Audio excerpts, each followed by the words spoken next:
November 30 வரை கலைஞர் தொலைக்காட்சியில் ஒளிபரப்பாகும் கௌரி பவித்ரா உள்ளம் கொள்ளை போகுதடா இனி எல்லாம் வசந்தமே. இதில் இடையே கேட்கப்படும் கேள்விகளுக்கு சரியான பதில் அனுப்பி வாரம் ஒரு ஸ்கூட்டரும் மற்றும் தினமும் 25 பேருக்கு மிக்ஸி, குக்கர் மற்றும் பட்டுப் புடவைகள் பரிசாக வழங்கப்படும்.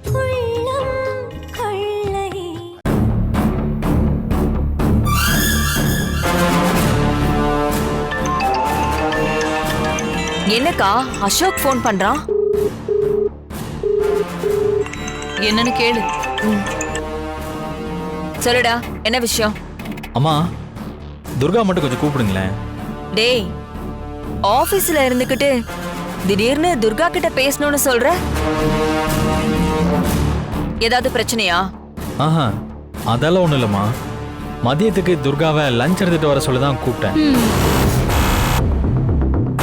என்ன? கொஞ்சம் போன் கொடுங்களேன். சரி, அவளை கூப்பிடுறேன், நீயே சொல்லு.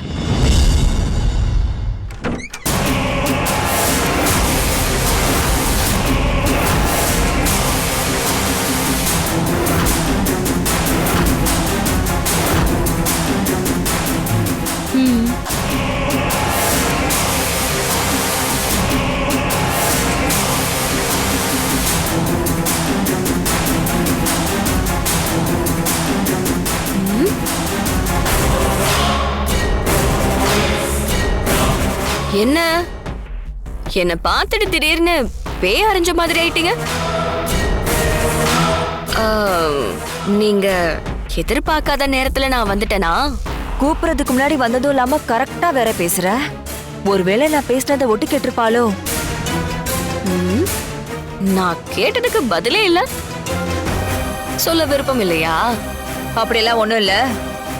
நானே உன்னை கூப்பிடலான்னு தான் நினைச்சேன். ஆனா அதுக்குள்ள நீயே வந்துட்ட. அதான். ஆமா, என்னையும் கூப்பிட நினைச்சீங்க? என்ன விஷயம்? யார் போன்ல? அது அசோக் உங்ககிட்ட பேசணும்னு சொன்னா. அதான். அப்படியா? சின்னையாவா? சொல்லுங்க சின்னையா. ரெண்டு அத்தைங்களையும் வச்சு செய்யறாளே, நடிப்புல பேசக்கூட விடாம கண்ணாம்பூச்சி காட்டுறா. இப்ப என்ன பண்ண போறாளோ? வழக்கமா ஆபீஸ்ல இருக்கிறப்ப என் நினைப்பே உங்களுக்கு வராது.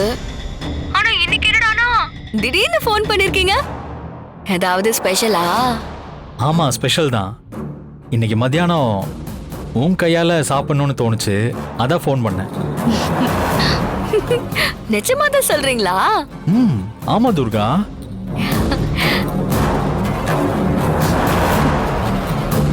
எனக்கு லஞ்சுக்கு கேரியர்ல சாப்பாடு போட்டு கொண்டு வரியா? லஞ்ச் எடுத்துட்டு வரியாவா? எனக்கு அதை விட வேற வேலை என்ன இருக்கு?